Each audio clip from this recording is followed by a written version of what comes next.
A woman was keying someone else's car, and the owner caught her in the act. Furious, he immediately unleashed his hunting dogs. But the woman was quicker. She dashed back to her own car and slammed on the gas, speeding away. The couple thought the whole thing was a rush, an exciting little thrill. They had no idea that before long, they'd be paying dearly for that moment of stupidity. Sure enough, later that night, as they were camping out in the wilderness, a terrifying red dot suddenly appeared on their tent. At first, they assumed it was just some prank by a passerby. They shouted for a while, but no one answered. And then they realized something was very wrong. The red dot was moving, tracking them. David sensed the danger and quickly shoved his wife aside. The next second, the dot locked onto his chest. Strangely though, whoever was behind the gun didn't fire. Instead, the red dot shifted and settled on his wife's pregnant belly. That was enough to terrify Nick. He grabbed his wife and prepared to get the hell out of there. But before they could move, a sharp whistle pierced the air. Their dog, sensing danger, bolted outside. Before the couple could even react, a gunshot rang out, and the lantern inside the tent exploded. That's when they knew for sure. The red dot was a rifle's laser sight. Without another word, they ran. They hadn't gone far when a flare suddenly shot up into the sky,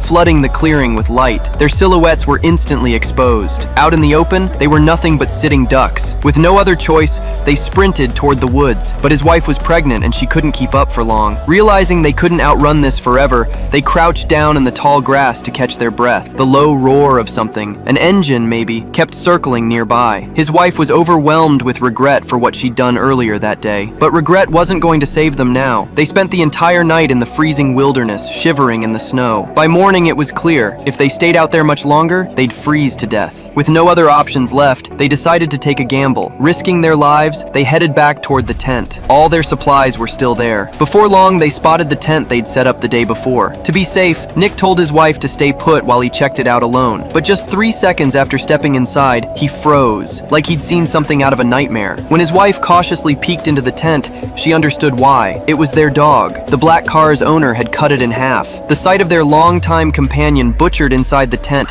shattered her completely. Nick quickly covered her mouth, terrified that any noise might alert whoever was lurking nearby. Then he started searching the tent for the car keys. Suddenly, snap! A steel trap clamped down from inside a pile of clothes. The enemy had anticipated their return. They'd rigged the tent with traps. Panicked, his wife rushed over and pried the trap open, dragging Nick free. She quickly wrapped his wound as best she could. Now there was only one plan left: find the car and get out. But they had barely walked a few minutes when she suddenly spotted a figure ahead in the distance. Before they could even process it, a shot was fired straight at them.